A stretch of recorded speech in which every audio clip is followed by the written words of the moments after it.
Hey y'all, welcome to Kiss My Cheeks TV.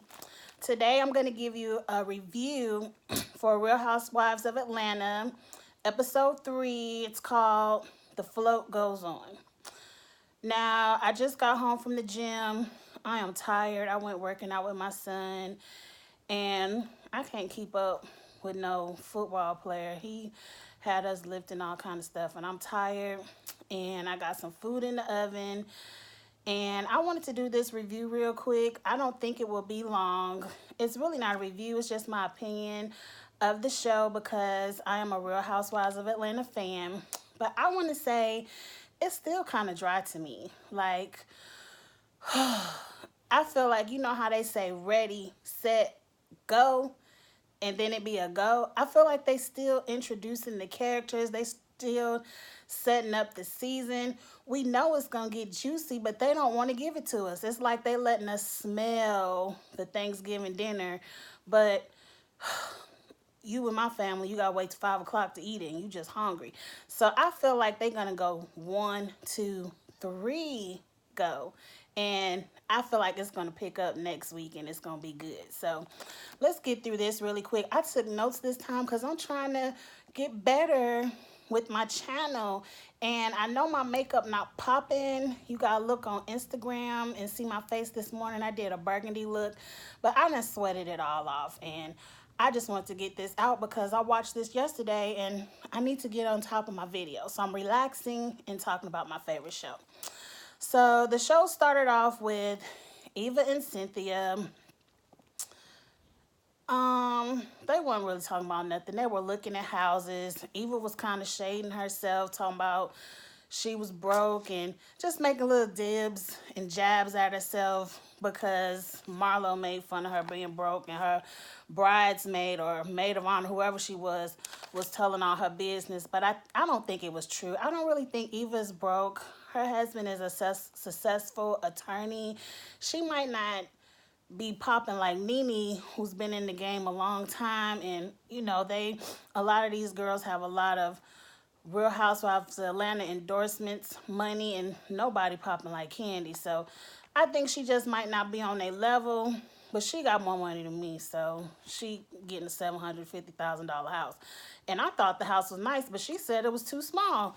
But I thought it was nice, but Cynthia and Eva are born, and it's strange that they best friends. Like, Kenya's supposed to be your best friend. I guess you can have more than one best friend, but this kind of came out of nowhere, and I kind of feel like Cynthia, since she's not BFFs with Nene, and Nene, say what you want, she the star of the show, love to hate her, she the star of the show, and since you no longer BFFs with the star, she just clinging on, and I feel like Eva is the wrong look, because Eva is kind of boring too. Tonya is back. Porsha was kicking it with Tonya. She kind of spilled some more tea with Tonya about what Dennis was doing, and they both upset with them, but this is nothing new. We just got to see a little bit more of Tanya's house, her fabulous outfit. I love the way Tonya dresses. Like, she is best dressed to me on the show. I love the way Tonya dresses. And I'm happy Tonya is back because everybody can't be a shade queen. Everybody can't be a mess queen. You need balance for a reality show to work. Everybody just can't be on 10. And Tonya is kind of more level-headed. Her fun is more goofy, and she's just a totally different personality, and it just blends well. It makes them a whole cast, and not just everybody can't just be the shadiest. So we got to see Tonya. I was happy to see Tonya. Kenya and her cousin Shay came over to the house, and I don't even remember what they were talking about. So skip that. Nene is back. I was happy to see Nene. Nene was getting her glam together. I like the floral outfit she had on with the beading. She was doing a cancer PSA about being a caregiver. She was honest and was like, I'm not a good caregiver, which she's not. Everything is, even though she was kind of shading herself about if I cry, it's going to be about me, but everything is about Nene. We love to hate Nene. I love Nene, so I don't really care. I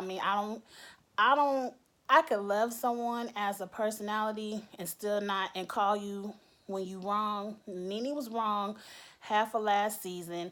She was, to me, she was not sensitive to Greg. She did make it all about her and how she was feeling. And they tried to tell her, like, you're not the one with cancer. Your husband has cancer. He's the one who should be all in his feelings. You should be supporting him. And as a friends, they were supporting her, but I ain't going back to last season, but I love Nene. I was happy to see her back, and I'm happy that Greg is cancer free. That is a blessing, so we're thankful for that. Kandi and Todd are talking about they surrogate again, wondering about what surrogate etiquette is. Should they have a baby shower? I vote yes, because rich people have baby showers all the time, and it's not like they want to have a baby shower to get you to buy them stuff. They just want to celebrate the baby. I'm sure you don't have to buy them anything, because people like, they don't need no baby shower. Like, no, they don't need you to do anything. They just want to celebrate the new baby, and this is going to be their last baby. So I vote yes, have the baby shower. No, don't come rubbing on that lady's stomach. To me, she don't even really have to be there. It's about celebrating Kandi and Todd and the new bundle of joy that will be in their family. So I vote yes, have the baby shower. They talked about the strip club thing with Kayla. It's weird to me. I ain't going to the club with Cheeks when he get grown. So, but people do you. Do what you want to do. It ain't bother me that much. I mean, she grown. Who cares? So this finally, it's got a little bit juicy when Mark got on the screen, because I really wanted to see how he was going to be in front of the cameras, because he stated last or 2 seasons ago how much he hated this show and he did not want Kenya to be a part of it, but now he's in the mix. So I really want to see how we do on the camera. And it was a mess. It was a mess. I don't know why people open up their marriages to reality TV, because you open it up for people to judge you. And I feel like the issues they going through right now, I don't know if they plan. I feel like Mark, I can't see him playing it up for the cameras, but they still haven't filed for the divorce. They're still currently today living together in New York now that they're not shooting the season anymore. And I feel like they could work it out. They're newlyweds. They have to get into the routine of having a newborn baby. And I don't know nothing about it, because when I got married, my son was 10 and we had a different journey. So I think they could work it out. But he shades Kenya. Like, every time they were on TV, if he wasn't ignoring Kenya, he was shading Kenya. She couldn't cook right. She couldn't grocery shop right. She can't take care of the baby right. And that would get on my nerve. Like, you ain't even here. How you going to tell me what to do with this baby if you ain't even here half the time? So one thing that caught my attention is Kenya wanted to know who was number one, because I guess she's a little bit jealous of the baby, which I don't know, like, that wasn't my journey, so I can't understand it. But I feel like you can't ask somebody a question like that, because you setting yourself up to get your feelings hurt. Because if you have to ask your husband, am I number one or is this baby number one? You already know the answer, because if you was feeling like you was number one, you wouldn't have to ask. So you setting yourself up to get your feelings hurt. And when he ignored you, that was your answer. But to me, I feel like you can't ask, like, what do you all think? Can you say I feel like when you ask somebody, am I number one or is the child number one, it's two different types of priorities. The way I prioritize my son being number one is totally different than how I prioritize my husband being number one. What I give out to each one of them is different. Of course, you have to nurture and take care of your child. They didn't ask to be here. And your husband is who you cleave to. That's who them children gonna go away one day when they turn 18. They gonna find their own spouse, and you need your husband. That's your helpmate. That's your partner. So to me, it's different. I feel like you can't really ask that question. Someone should, if he's making you feel like you're special. It shouldn't matter who's number one because the priorities are different. How you love your husband and how you love your child is different. So I feel like she set herself up to get her feelings hurt, and you can't go back to being a girlfriend. You're a wife, so get over it. But that scene was interesting to me. That was a little bit of juiciness because I laughed because he ignored he ignored Kenya every question. It was funny. Nene and Marlo, okay, they getting ready for Pride. I ain't care nothing about that. Nene did some kind of interview, and Eva saw it and showed it to Cynthia. They were getting ready for Pride in another room. And in the interview, Nene said Cynthia was weak. And I took that as being boring. Like, Cynthia isn't weak. I think she has a backbone. But she's, for reality TV, she's reality TV weak. Like, we're so used to seeing Cynthia up Nene's ass that you portray that as weak. And she has to have someone to cling on to be interesting. Like, her and Peter were interesting. Her and Nene were interesting. She clings on to Kenya and now Eva to be interesting. Like, to me, when you watch Cynthia solo, it's like, okay, fast forward past, if Leon ain't on the TV, I don't care. So I took weak as being boring, which is true. Nene says things in certain ways to sound meaner than what they have to be. And then she says she was desperate. And I kind of feel like that was true too. Like, I feel like Cynthia is either, the producers told Cynthia, turn it up or you gone. Like, turn it up or you gone. And I think her turn up is fake.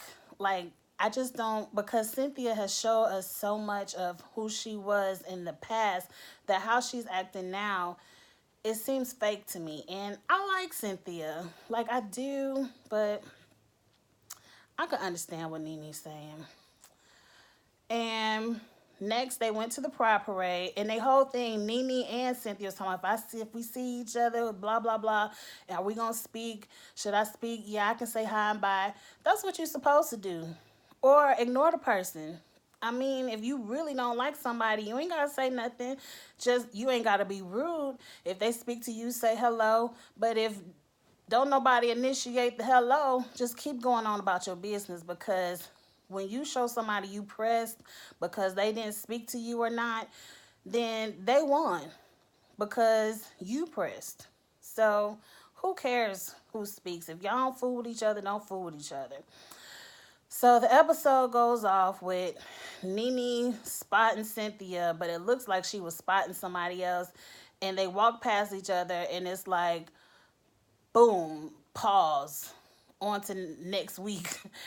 Does Nene speak? Does Cynthia speak? Like, we don't care. They could have finished that out. We don't care. Get on to what's going on next week, because it looked like a lot of crying and a lot of lying, and I can't wait to see it. So what did y'all think about the episode? This review wasn't that long. I'm going to tell you one thing. I'm waiting for Potomac to come back, because these girls are showing out. This old news, I know y'all done heard it, but what's her name? Candace done threw a drink on Monique. Monique done snatched off her wig. They done pressed charges on each other. Candace is slandering Monique, saying that she canceling jobs and talking down on her name. And let me tell you one thing, Candace and Ashley, neither one of y'all can sing. So stop it. Don't take no more singing jobs, because all these people are doing are filming you all sound a mess so we can laugh at you sounding a mess. Y'all can't sing. Stop it. I'm ready to see these girls now. It look like they gonna be about the shits episode 1. And I can't wait for Potomac to come back. But let's see what these girls gonna do next week. And thank y'all for watching. This is Kiss My Cheeks TV. Y'all go ahead and subscribe if y'all haven't subscribed.